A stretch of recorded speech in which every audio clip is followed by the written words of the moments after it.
I've been doing a lot of walks at nighttime lately, and I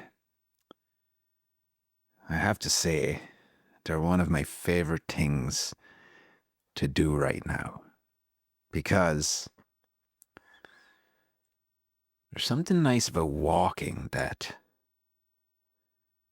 you're alone, You're walking on your own. Any other form of exercise I used to do, you get in a group and it's intense.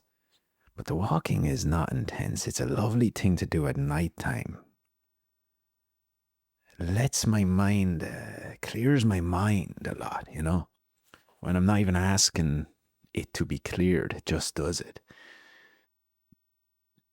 And even more so than clearing my mind, I find it creates ideas or solves ideas as I walk. And I've always noticed this because you kind of are not thinking, right? Yeah, I spend all day thinking about maybe if I'm writing a script or I'm coming up with a video idea or I'm coming up with anything got to do with writing or creating. And when I walk, I'm not thinking about it. I don't think about it then. And then just boom. The answers just appear. Last week, I even remember I'm writing this kind of horror, kind of what would you call it?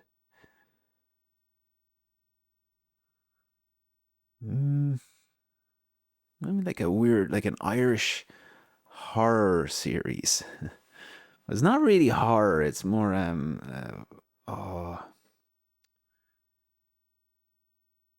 I can't think of the word right now, but it's kind of a supernatural. That's it. Supernatural horror at the moment. And I've just made a film, right? And I'm kind of like, okay, I'll write my next film, but I actually have done that. It's just about done. Well, it's ready to kind of show people the next film, the level it's at. But I got this urge to make a series because I just like series. I liked them. I also watched them growing up as a kid. And I just kind of wanted to do it, right? Even though it's probably for down the line, It wouldn't be right now that I wouldn't be getting made. But anyway, I was having trouble with it, right? I was having trouble figuring out how to tell this story throughout a whole series, 8 episodes, and it was very jumbled up. So basically, I won't really go into too much what the story was about. It's kind of about this town, and it's a really small village. It's kind of set in the 90s, but it could be the 80s or it could be the early 2000s. It's kind of blurred when it is. Which I like to do a lot in things I create. I like to blur what time it is, because I just, for lack of a better word, I just think it's really fun and cool to do that. Because I used to watch, one of my favorite movies growing up was Napoleon Dynamite. And I'd always be like, when is this? Like, when is this set? It could be the 70s, or is it now? Is it the 90s? So I always really loved that.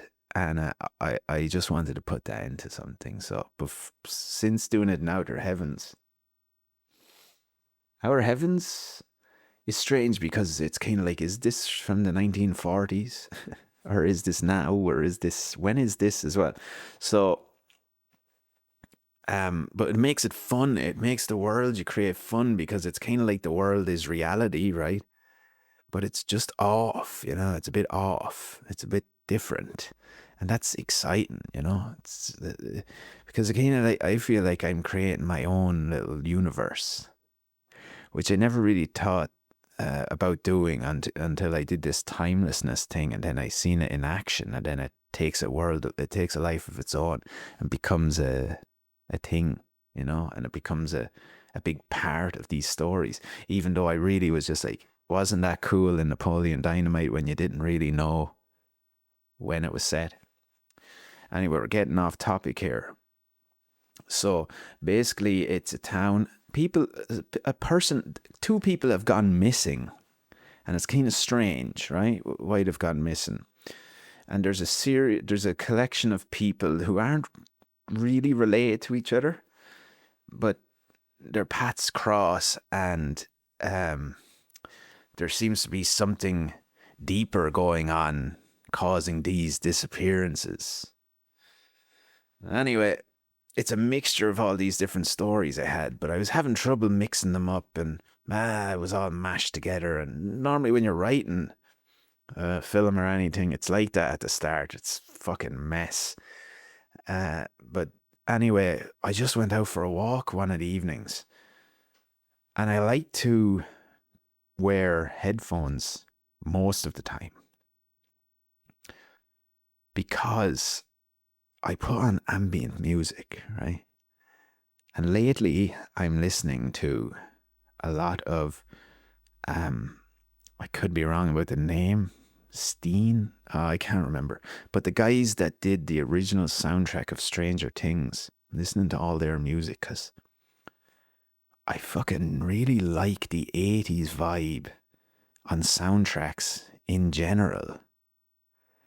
I I went to see Marty Supreme, and that movie's set in the 50s or 40s. I'm not sure. I can't really remember. But the music, the score is really like synthy and 80s, and I loved it. I loved it so much. I felt like it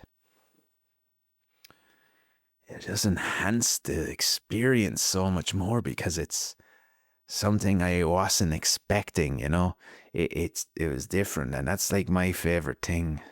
I know some people don't like that actually, because I've read studies where you know, people like to watch the same things over and over again, like The Office. I I like to watch it sometimes, but I actually don't like rewatching things that much. There's only certain things I'll watch again. I just don't know why. I just don't really like doing that. But I like new stuff. I get surprised. So this mixture with the 80s soundtrack coming in on a 50s era film or 40s was just really weird, but I loved it. So it got me thinking. And then, of course, I was at the time listening to the Stranger Things soundtrack, which is very heavily 80s inspired. Got me thinking about, you know, sound scores and soundtracks in general for movies. And I'm like, is the 80s style music the ultimate soundtrack or score for a movie in that style? It just adds a lot to it. But then, of course, that's my personal taste. But anyway, the next few projects I'm doing, I think I would like to heavily explore that style a little bit more. I feel like the synths can allow you to float around a little bit, you know, like to go to a higher realm or a different, a different, a different realm. Yeah, a different kind of dimension. You know, you're emotionally, you can go a little bit. It's not that you can't go higher, or you can go higher than traditional instruments or analog. I don't know what you would call them, but I think the 80s stuff you can go a different path that I like. I like a lot. So anyway, um, yes, my walk. Oh yes. So I was out for the walk anyway, and I had been writing this series. I'm working on it for like a long time, like on and off, like maybe a year or more.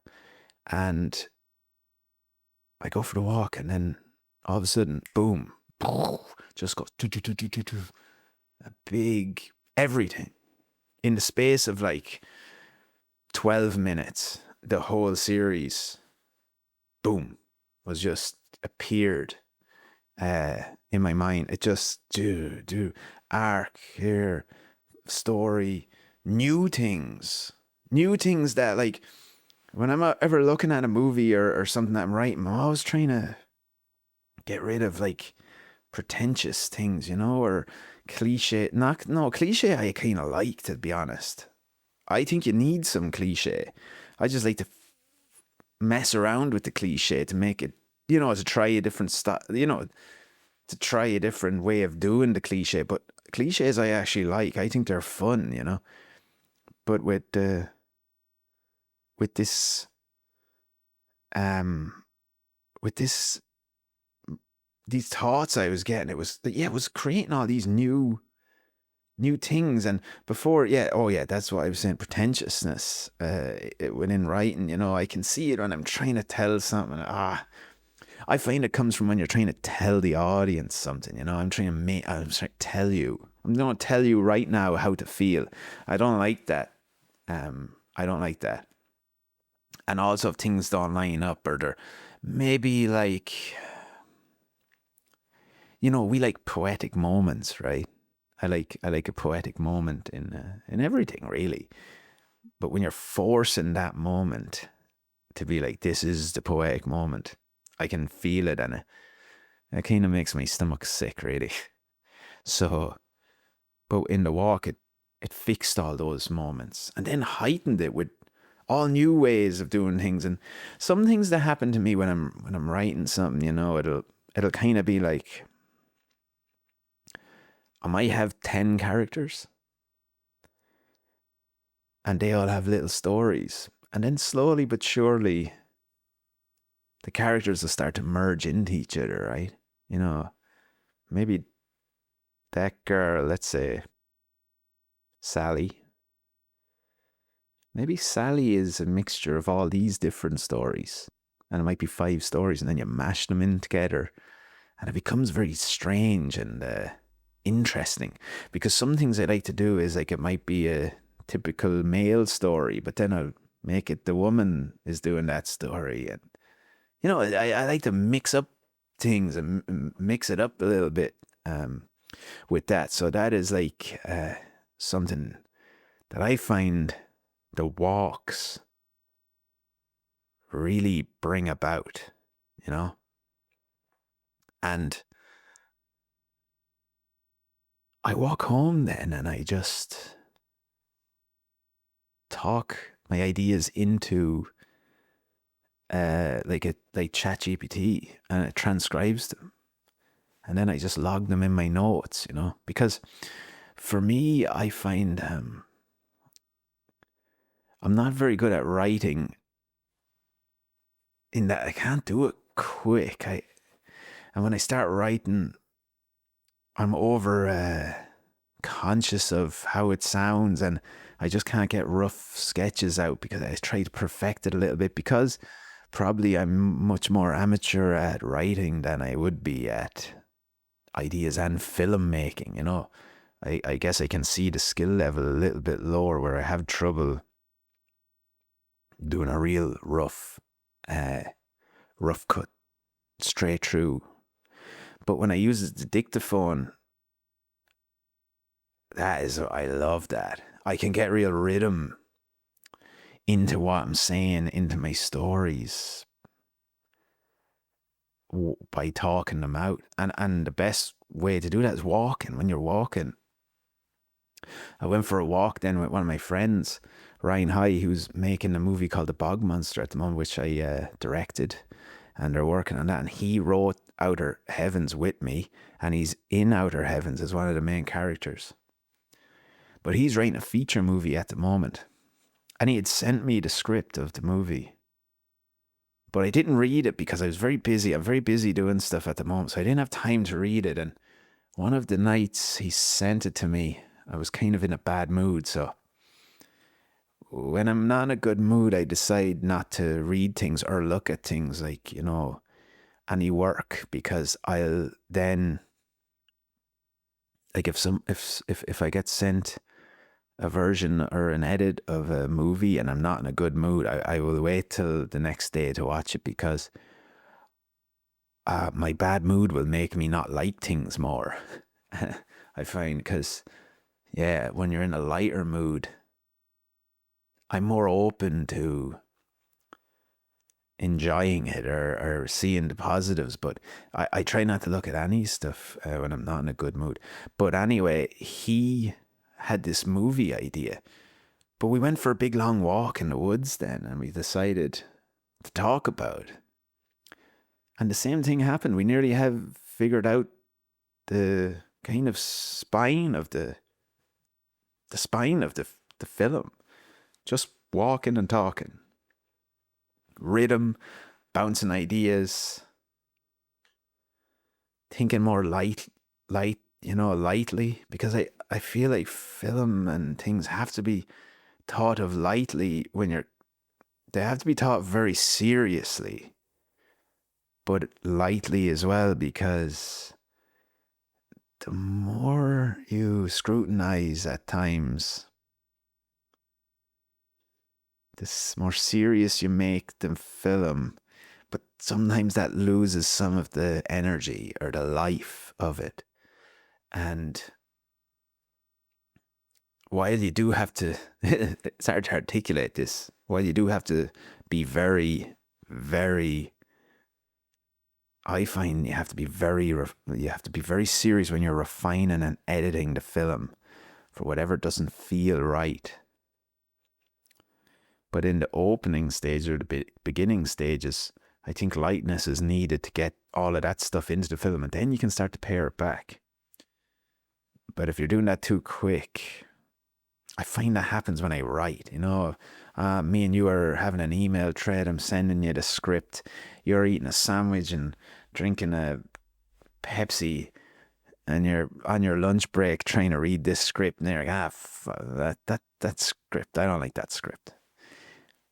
It's like the setting of where you're reading the thing, or or if you're open to it, is all massive part of how you'll receive it. So that's why I like to walk and do it. I'm in the woods, getting some energy, exercise, probably had a nice coffee. We're loosening up. My wife Alison always says, if you ever want to see the real person, you talk to them when you're walking. Because, I don't know, I think we can't think or something. And yeah, when I went for the walk with Ryan, we really got the spine of his film done. And I like to get the spine of the films done, because then we can get to work on the writing. Then we can layer things and add things and really start getting it together. Because that's a very fun part. That's when you build the world. Personally, for my process, then I start to build the world and add in all these different things. There's weird things that I like, the wardrobe. I like the idea of building each set, because we'll know the locations. Let's start to see what would they look like, those places.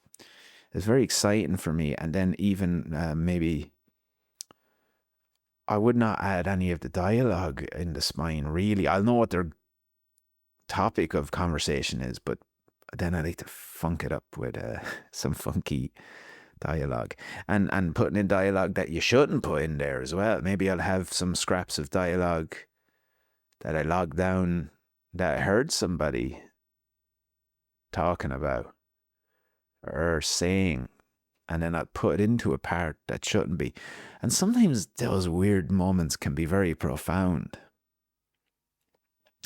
Because I was talking to Alison last night, we were having a nice glass of red wine, but I had about 4 glasses of red wine last night, actually, to be honest. And I'm really digging the red wine at the moment. I'm big in on it. I think it's delicious. I never used to drink red wine.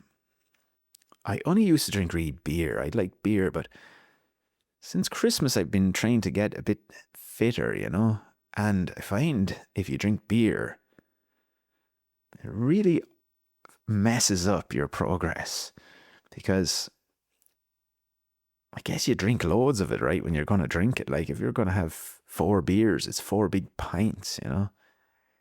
And then the next day, you're tired and you don't exercise and then you want to eat bad. So I said I'd try out the red wine because one time when me and Alison first were going out, but not, I think we were going out a while, but we went to Paris and it was amazing. And we went to try get to the Eiffel Tower and we could see it, it's kind of over, you can see it all the time. I'm like, that doesn't look too far away. So we start walking. And man, we were kind of walking all day. By the time we got there, it was nighttime. And we're standing under it and there was these guys going around, these guys that go around selling wine and probably other stuff you could buy off them too. Normally it wouldn't be buy stuff off these guys, but we got there. I was like, yeah, man, give me one of them bottles of wine. So I bought a bottle of wine. I think I bought 2 bottles of red wine. And we had paper cups. And we drank red wine under the Eiffel Tower. I tell you, it was beautiful. Very delicious wine, a great moment. And yeah, after that, I was big into red wine, but I think something happened anyway. I went off it. I can't really remember why. I probably just stopped drinking it. Or sometimes, what happens, you probably drink too much one night and then don't like it anymore. But yeah, so I started drinking red wine again now instead of beer, and it's nice and cozy and it's very good. And anyway, we were having this glass of red wine last night and it's talking about this movie that I've written. So this would be my second movie. It's not the series that I was talking about, but it's the movie. And I wanted to put a scene in it. But it's just some dialogue that I heard someone say. And it's between a son and a mother. And this son's kind of struggling to keep it together, basically. He's in a bit of trouble. He's washing the dishes. And I said, "What? How can I make this moment? How can I make a good moment here?" So I said, it would be really nice if the mother said this. If she said, are you okay? To him, are you okay?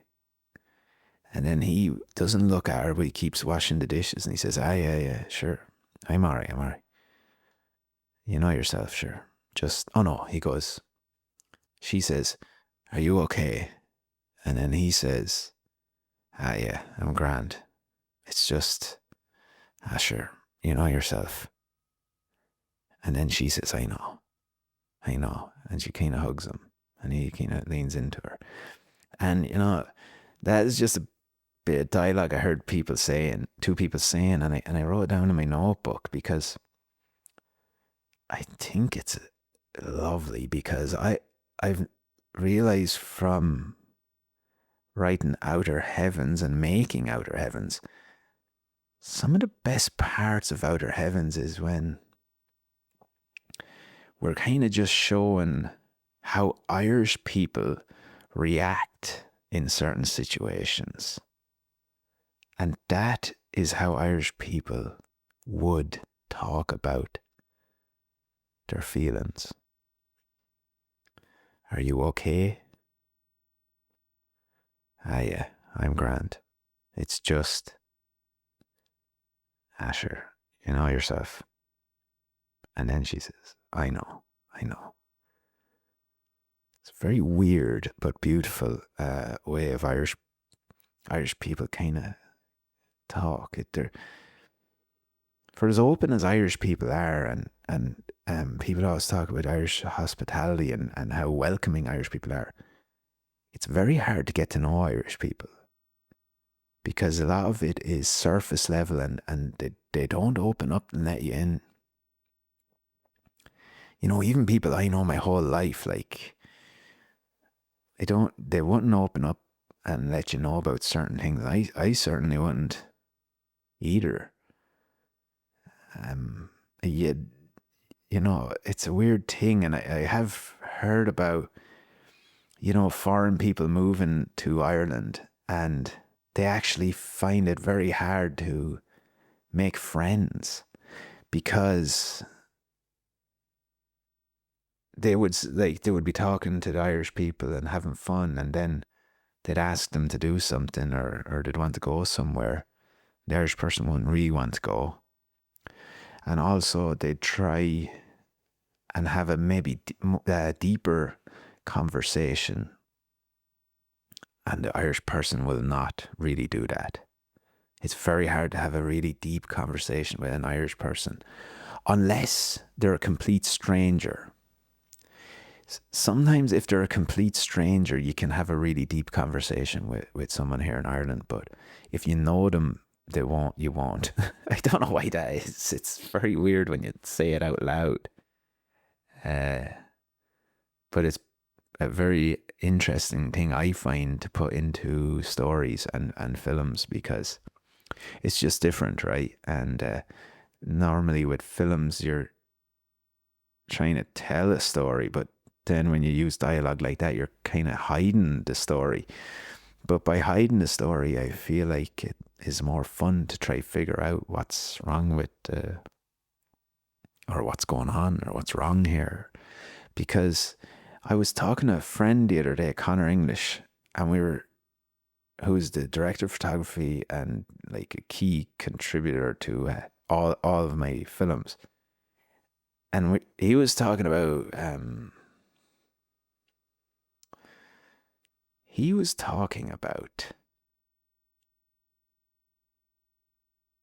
you know, an idea, ideas. And how in film sometimes you're kind of, people are trying to push the idea or tell the idea and explain what the idea is to the audience. Let's even say a concept, right? Concept, an underlining concept. And sometimes when you're making films, people ask you, particularly other creators will ask you, what is the concept behind this, or what is the idea behind this film? And I was saying that that's the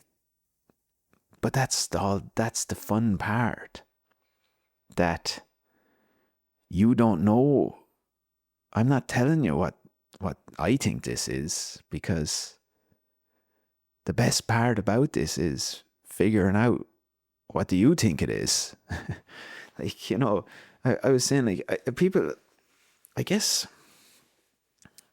we were saying, from academic learning of art and creating and film and things, that you have to have an idea, okay? You have to have underlining ideas. Now, personally, for me, I tried to unlearn a lot of that, because I felt it made things very stagnant and predictable, and also boring. And the process for me was very boring, because I find, like, if I have one idea and then I'm trying to make a film around it, I find it like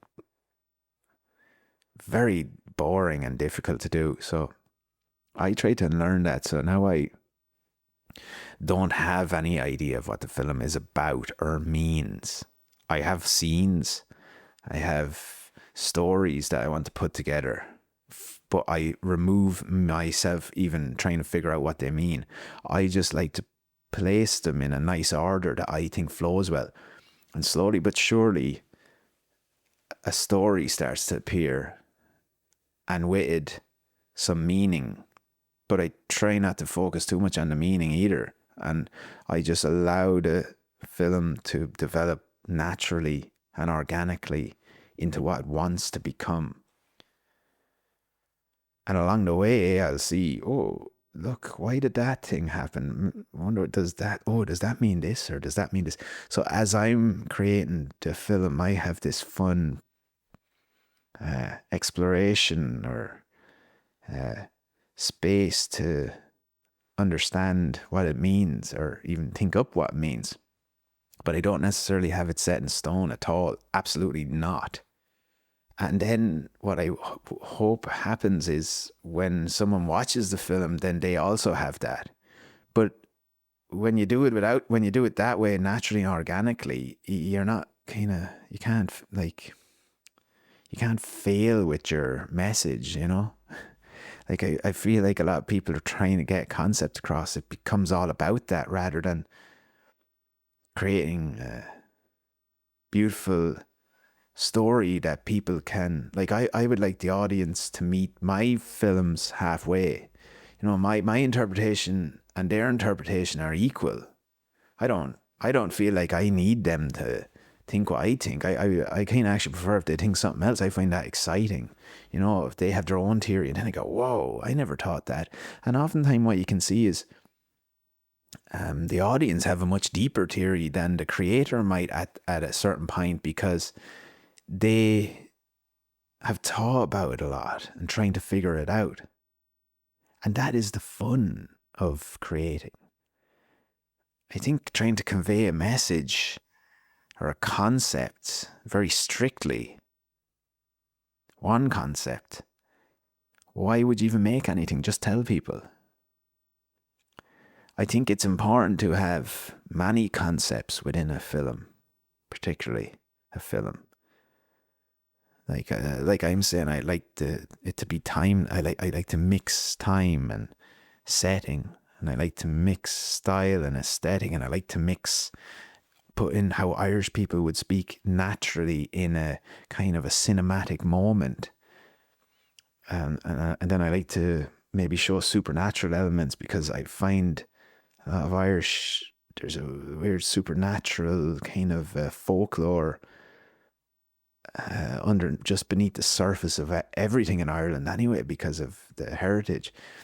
There are many concepts, but I'm not stuck to you better think this. I think that can really restrict your creation and the fun element of it, because I think you should be selfish in your creation and really do what you enjoy it, because you know, I guess there's different schools of thought. Some people want a career in film, and then you have to play by a different rule book, I guess. But if you are not doing it for fun, I think there's much better ways to make money.